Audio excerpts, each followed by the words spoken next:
नमस्कार प्यारे बच्चों, मैं HP आप सभी लोगों का स्वागत करता हूँ। आज सूरदास के पद का दूसरा भाग पढ़ाना है। पहले भाग में मैंने 4 पढ़ा दिया है, आज आपको 5वां पढ़ाना है। तो 5वां इसमें देखिए, आप लोग 5वां देखिए। 5वां है मैया हो न चरई हो गाय, कि मैया हो न चरई हो गाय, सिगरे ग्वाल घिरावत मोसो, सिगरे ग्वाल घिरावत मोसो, मेरे पाई पिराई, जौन पतिया ही पूछ बलिदाऊ, अपनी सौह दिवाई। यह सुनि माई यशोदा ग्वालिन, यह सुनि माई यशोदा ग्वालिन, गारी दे तिरसाई, मैं पठवती अपने लड़का को, आवे मन बहराई। सूर श्याम मेरो अति बालक, मारत ताहि रिंगाई, कि मैया मारत ताहि रिंगाई। तो देखेंगे, चौथे में आप लोगों ने देखा था कि उसमें श्री कृष्ण अपनी माँ से गाय चराने की बात करते हैं, और इस वाले 5वें में श्री कृष्ण अपनी माता से कहते हैं कि हे माँ, मैया हो न चरई हो गाय, हे माँ हम गाय नहीं चराएंगे, हे माँ हम गाय नहीं चराएंगे। क्यों? क्योंकि सिगरे ग्वाल घिरावत मोसो, सिगरे माने सारे ग्वाल, ग्वाल माने ग्वाल, घिरावत माने इकट्ठा करवाते हैं, मोसो माने मुझसे। हे माँ सारे ग्वाल मुझसे गायों को क्या करते हैं? इकट्ठा करवाते हैं, जिससे मेरे पाँव पिराई। हे माँ, जिससे मेरे पाँव दुखने लगते हैं, दर्द करने लगते हैं, पीड़ा होने लगती है। और हे माँ, यदि विश्वास नहीं होता, आगे की लाइन में सूरदास ने लिखा है कि जौन पतियाँ ही पूछ बलदाऊ। हे माँ, यदि आपको पतियाँ है माने विश्वास होना, हे माँ यदि आपको मेरी बात पर विश्वास नहीं है तो पूछ बलदाऊ, तब आप बलदाऊ भैया से पूछ सकते हैं। अपनी सौह दिवाई, सौह माने सौगंध, दिवाई माने देकर। हे माँ, अपनी सौगंध दिला करके आप बलदाऊ भैया से पूछ सकती हैं। यह सुनि माई यशोदा ग्वालिन, जब यह सुनती हैं माता यशोदा तो ग्वालिन, ग्वालों को क्या करती हैं? गारी दे तिरसाई, तो ग्वालों को गालियां देती हैं। रिस के कारण क्या देती हैं? गालियां देती हैं, और कहती हैं कि मैं पठवती अपने लड़का को, आवे मन बहराई। मैं पठवत माने भेजती हूँ, मैं अपने बच्चे को, लड़का को भेजती हूँ कि आवे मन बहराई, वो भी अपना मन बहला फुसला ले, अपने मन को टहल घूम करके हल्का कर ले, बहला ले। लेकिन सूर श्याम मेरो अति बालक, माँ यशोदा कहती हैं कि मेरो अति बालक, मेरा छोटा सा बालक, मारत ताहि रिंगाई, जिसे लोग दौड़ा दौड़ा के इधर उधर परेशान कर देते हैं। क्या करते हैं? इधर उधर दौड़ा के क्या करते हैं? परेशान कर देते हैं। इतनी बातें समझ में आई आप लोगों को? इसके बाद अगले में है, अगले में क्या है कि श्री कृष्ण थोड़ा बड़े हो जाते हैं, तो धीरे धीरे आगे जब श्री कृष्ण की लीला का वर्णन करते हुए सूरदास ने लिखा है कि गोपिकाएं वहाँ श्री कृष्ण से प्रेम करती हैं, और उनके प्रेम में इस प्रकार वर्णन सूरदास ने किया है। लिखा है कि सखीरी मुरली लीजे चोरी, सखीरी मुरली लीजे चोरी, जिन गोपाल कीन्हे अपने बस, जिन गोपाल कीन्हे अपने बस, प्रीति सबन की तोरी सखीरी मुरली लीजे चोरी। छिनइक घर भीतर निसिबासर, छिनइक घर भीतर निसिबासर, धरत न कबहूँ छोरी सखीरी मुरली लीजे चोरी।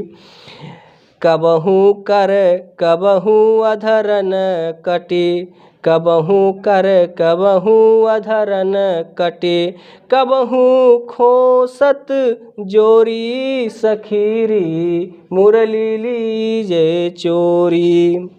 ना जानो कछु मेल मोहनी, ना जानो कछु मेल मोहनी, राखे अंग अंग भोरी सखीरी मुरली लीजे चोरी।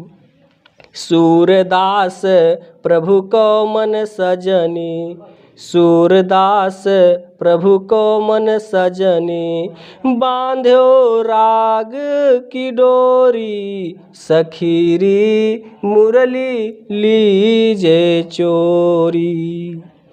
तो इसमें देखेंगे कि कुछ गोपिकाएं, कुछ सखियां आपस में चर्चा करती हुई कहती हैं, बातें करते हुए कहती हैं कि सखीरी मुरली लीजे चोरी। हे सखी, श्री कृष्ण की मुरली जो है उसको क्या कर लिया जाए? चुरा लिया जाए। जिन गोपाल कीन्हे अपने बस, जिन गोपाल, जिस बांसुरी ने गोपाल अर्थात श्री कृष्ण को अपने बस में कर लिया है, जिस मुरली ने श्री कृष्ण को अपने बस में कर लिया है, प्रीति सबन की तोरी, और हम सभी लोगों के प्रीति माने प्रेम को क्या कर दिया है? तोड़ दिया है। छिन एक घर भीतर निसिवासर, छिन माने एक भी क्षण के लिए, घर में भीतर, घर में भीतर, निस माने रात में, बासर माने दिन में, ना घर कराना कि एक भी क्षण के लिए उसको छोड़कर नहीं रखते, ना घर में भीतर, ना रात में, न दिन में, धरत न कबहू छोड़ी, कभी उसको छोड़कर नहीं रखते हैं, हमेशा उसको अपने साथ में लिए रहते हैं। कबहू कर कबहू अधरन, कभी उसको अपने हाथ में, कबहू अधरन, कभी उसको अपने होठ में, कटि कबहू खोसत जोरी, कटि माने कमर, कभी वो अपने कमर में खोसे रहते हैं। ना जानो कछ मोइल मोहनी, ना जाने उसमें कौन सा ऐसा मोहिनी मंत्र है, अर्थात उस बांसुरी में ऐसा कौन सा मोहिनी मंत्र है जो राखे अंग अंग भोरी, जो श्री कृष्ण के अंग अंग को भाव विभोर किए रहती है। सूरदास प्रभु को मन सजनी, सूरदास जी कहते हैं कि यह मन रूपी जो सजनी अर्थात बांसुरी है, ये श्री कृष्ण को क्या किए हुए हैं? बांधे राग की डोरी, वो अपने राग की डोरी में बांधे हुए है। इतना समझ में आया सब लोगों को?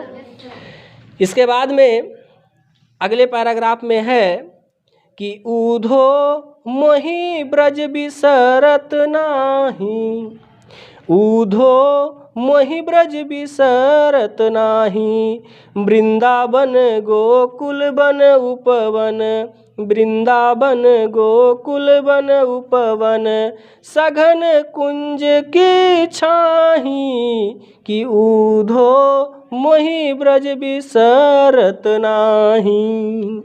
प्रात समय माता जसुमती अरु, प्रात समय माता जसुमती अरु, नंद देख सुख पावत, माखन रोटी दह्यो सजायो, अतिहित साथ खवावत, गोपी ग्वाल बाल संग खेलत, गोपी ग्वाल बाल संग खेलत, सब दिन हंसत रिसात, सूरदास धन धन ब्रजवासी, जिन सोहित जदुतात। तो इसका अर्थ देखेंगे आप लोग, ऊधो मोहि ब्रज बिसरत नाही। तो इसका अर्थ देखेंगे, ऊधो मोहि ब्रज बिसरत नाही। प्रस्तुत पद में सूरदास जी ने श्री कृष्ण के मथुरा चले जाने के बाद वहाँ पर रह रहे श्री कृष्ण के द्वारा ब्रज के ना भूलने का वर्णन किया गया है, ब्रज के ना भूलने का वर्णन किया गया है। इसमें सूरदास ने कहा है, लिखा है कि ऊधो मोहि ब्रज बिसरत नाही।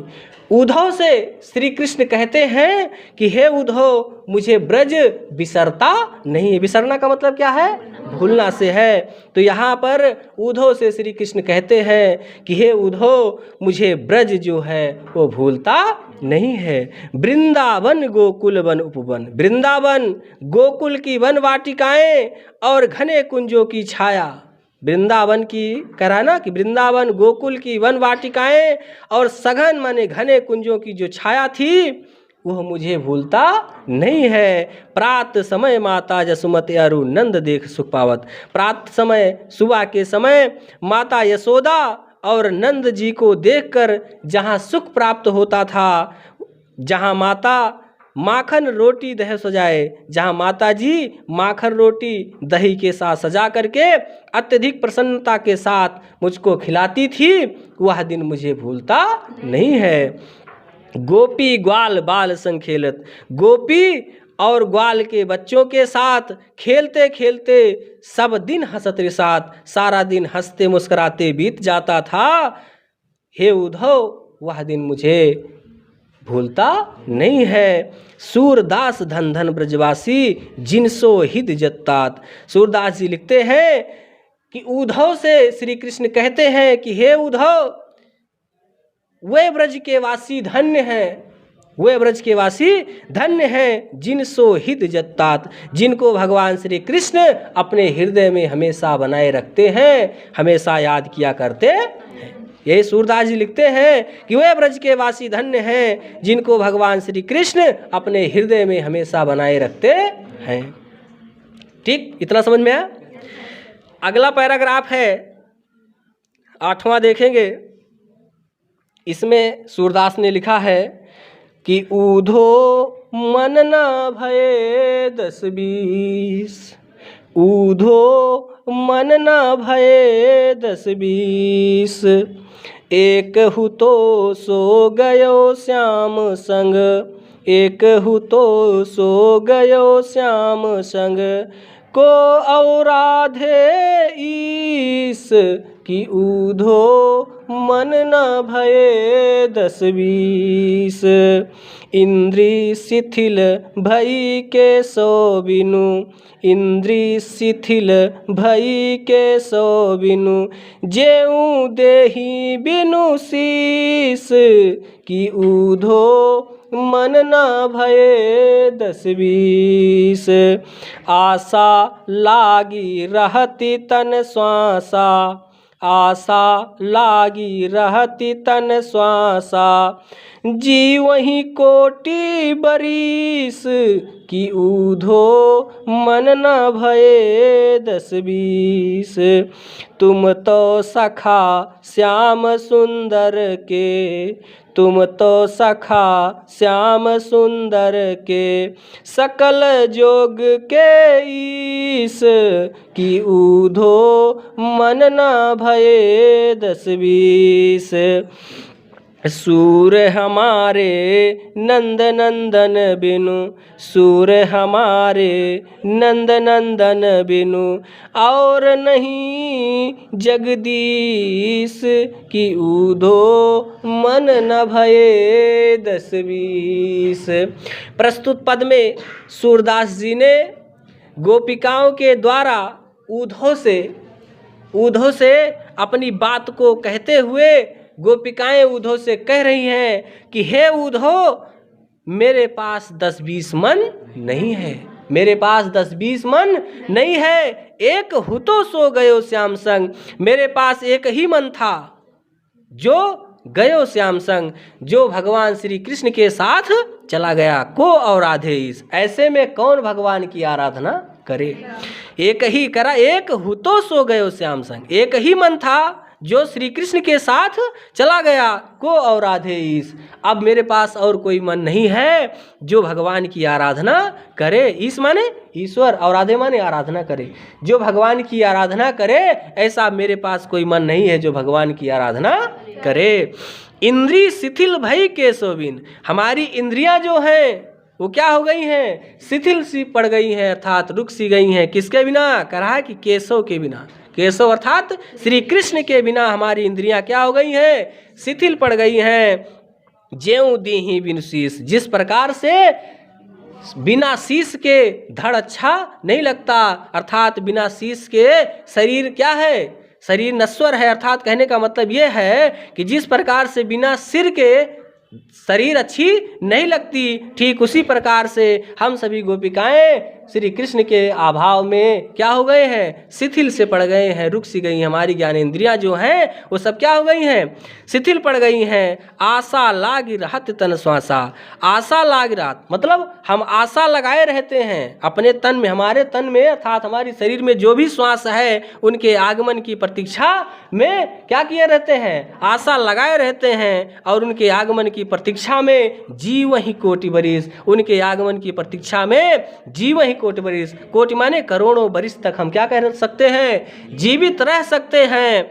और तुम तो सखा श्याम सुंदर के, हे उद्धव तुम तो श्री कृष्ण के सखा हो, तुम तो श्री कृष्ण के क्या हो, सखा हो। सकल योग के ईश, तुम तो सारे योगों के अधिष्ठता हो, जानने वाले हो। सूर हमारे नंद नंदन बिन, सूरदास जी कहते हैं कि गोपिकाएं उद्धव से कहती हैं कि हे उद्धव नंद नंदन अर्थात श्री कृष्ण के अलावा और नहीं जगदीश, मेरा कोई जगदीश अर्थात ईश्वर नहीं है, श्री कृष्ण के अलावा मेरा कोई दूसरा भगवान नहीं है।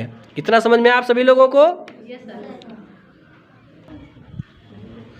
अब अगला देखेंगे, 9वां है, उद्धो जाहू तुम्हें हम जाने, कि उद्धो जाहू तुम्हें हम जाने, श्याम तुम्हें यहाँ को नहीं पठयो, श्याम तुम्हें यहाँ को नहीं पठयो, तुम हो बीच भुलाने, कि उद्धो जाहू तुम्हें हम जाने। ब्रज नारिन संजोग कहत हो, ब्रज नारिन संजोग कहत हो, बात कहत न लजाने, कि उद्धो जाहू तुम्हें हम जाने। बड़े लोग ना विवेक तुम्हारे, बड़े लोग ना विवेक तुम्हारे, ऐसे भय अयाने, उद्धो जाहू तुम्हें हम जाने। कि हम सो कही लई हम सही के, जिए गुण ले हूँ सयाने, कि उद्धो जाहू तुम्हें हम जाने। कहाँ अबला कहाँ दशा दिगंबर, कहाँ अबला कहाँ दशा दिगंबर, मष्ट करो पहचाने, कि उद्धो जाहू तुम्हें हम जाने। साच कहो तुमको अपनी सो, साच कहो तुमको अपनी सो, बूझत बात निदाने, कि उद्धो जाहू तुम्हें हम जाने। सूर श्याम जब तुम्हें पठायो, सूर श्याम जब तुम्हें पठायो, तब नहीं को मुस्काने, कि उद्धो जाहू तुम्हें हम जाने।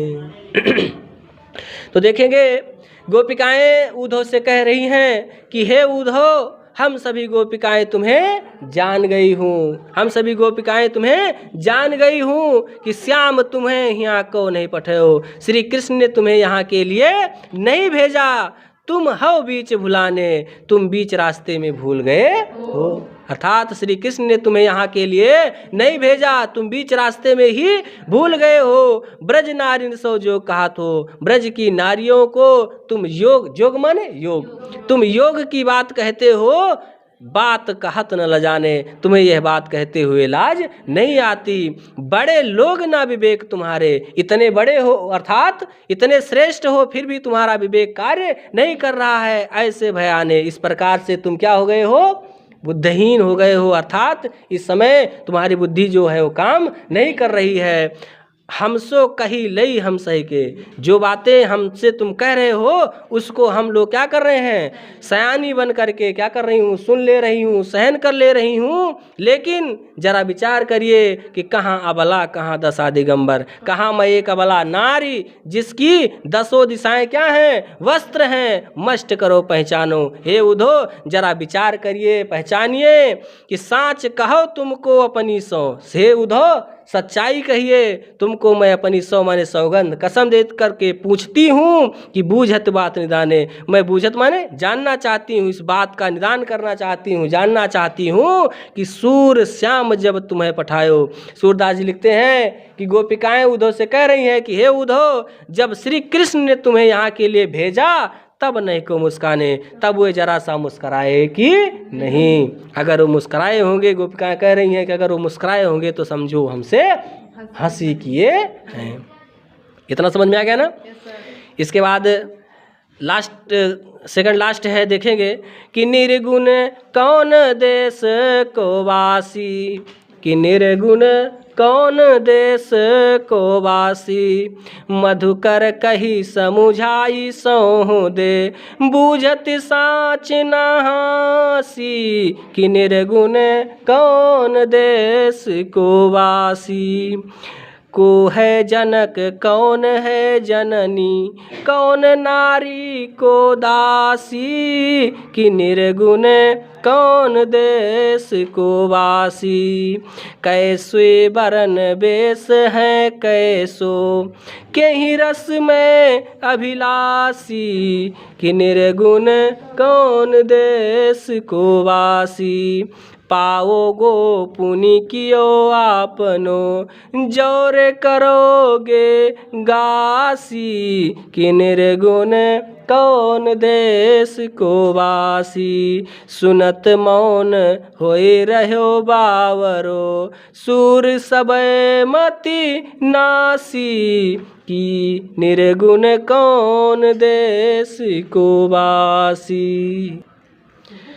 तो इसका अर्थ देखेंगे कि निर्गुण अर्थात जिसका कोई आकार नहीं है, जो निराकार है, वो कौन से देश में रहता है। गोपिकाएं उद्धव से पूछ रही हैं कि हे उद्धव, जो निराकार है वो कौन से देश में रहता है। मधुकर कहे समझाए सौ दे, मुझको बताइए, समझाइए, मैं आपको सौगंध दे रही हूँ, अपनी कसम दे रही हूँ। बूझत बा साँच न हंसी, मैं सच्चाई जानना चाहती हूँ, हंसी नहीं कर रही। हे उद्धव, मैं आपसे सच्चाई जानना चाहती हूँ, सत्य जानना चाहती हूँ, आपसे हंसी नहीं कर रही हूँ। मुझको आप समझाइए, कह करके बताइए कि को है जनक कौन है जननी, उनका पिता कौन है और उनकी माता कौन है, कौन नारी को दासी, और उनकी नारी और उनके नारी की दासी कौन है, इसको मुझे समझाइए। कैसे वरण वेश है कैसे, उसका वरण अर्थात उसका वेशभूषा कैसा है, वह किस प्रकार दिखाई पड़ता है, उसका रंग रूप, उसका वेशभूषा कैसा है। के रस में अभिलाषी, और वो किस रस की अभिलाषा करता, वो किस रस की चाह करता है। पावो गो पुण्य कियो आपनो, हे उद्धव, पाओगे मतलब प्राप्त होगा तुमको पुण्य, अपने किए का फल, अपने किए का फल तुमको प्राप्त होगा। जो रे करोगे गासी, जो तुम हमसे गाओगे अर्थात जो मुझसे तुम कहोगे, उनके विषय में जो तुम वर्णन करोगे उसका फल तुम्हें प्राप्त होगा।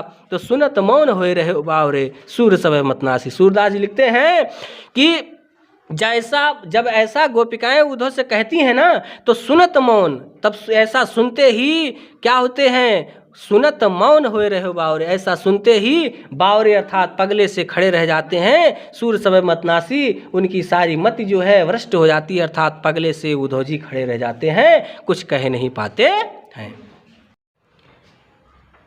लास्ट और अंतिम देखेंगे, संदेशो देवकी सो कहियो, संदेशो देवकी सो कहियो, हो तो धाये तिहारे सुत की, हौ तो धाये तिहारे सुत की, माया करत ही रहियो संदेशो, देवकी सो कहियो।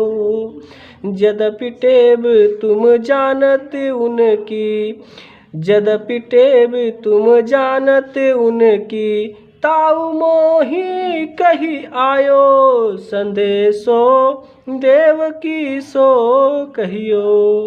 प्रात होत मेरे लाल लड़ते, प्रात होत मेरे लाल लड़ते, माखन रोटी भावे, तेल उबटनो अरुता तो जल, ताही देखी भज जाते, जोई जोई मांगत सोई सोई देती, जोई जोई मांगत सोई सोई देती, क्रम क्रम करी के नहाते।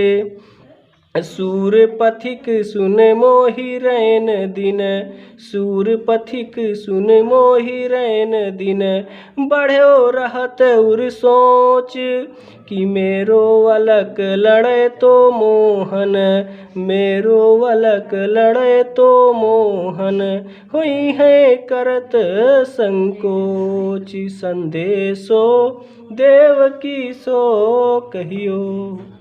तो इसका अर्थ देखेंगे, इसमें माता यशोदा उद्धव के माध्यम से देवकी को संदेश देते हुए कहती हैं कि हे उद्धव, मेरा ये संदेश तुम जाके देवकी से कह देना, बता देना कि हौ तो धाय तिहारे सुत की, मैं तो तुम्हारे सुत माने पुत्र की, धाय माने लालन पालन करने वाली धाय मात्र हूँ, फिर भी माया करती रही हो, फिर भी हम पर वो दया करती रहेंगी।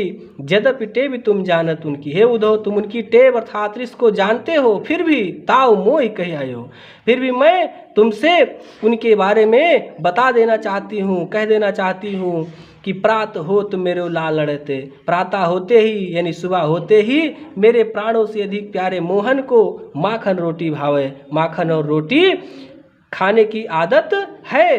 तेल उबटनो अरुता तो जल, तेल उबटन, उबटन माने बुकवा, ठीक है ना, तेल उबटन, तेल और उबटन और गर्म जल, ताही देख भज जाते, इसको देखते ही वो क्या करता है, भग जाता है। जोई जोई मांगत सोई सोई देती, जो जो वो मांगता है उसको मैं देती हूँ, क्रम क्रम करके नहाते, जो जो वो मांगता है उसको मैं क्रम क्रम से देती हूँ, तब वो कहीं जा कर के स्नान करता है। सूर पथिक सुन मोहि रैन दिन, सूरदास जी लिखते हैं कि माँ यशोदा कह रही हैं कि मुझे रात और दिन बढ़े रहा तुर सोच, मेरे हृदय में यही सोच बनी रहती है कि मेरो अलक लड़े तो मोहन, मेरा प्राणों से अधिक प्यारा मोहन हुई हो करत संकोच, किसी प्रकार का कोई संकोच तो नहीं करता। यानी कहने का मतलब यह है कि माँ यशोदा उद्धव से संदेश के माध्यम से कहती हैं कि मुझे रात और दिन इसी बात का सोच हमेशा बनी रहती है, मेरे हृदय में इसी बात की सोच बनी रहती है कि मेरा प्राणों से अधिक प्यारा मोहन किसी प्रकार का कोई संकोच तो नहीं करता। आज की वीडियो में इतना ही, अगले वीडियो में दूसरा अध्याय हम आप लोगों को पढ़ाएंगे। तब तक के लिए नमस्कार।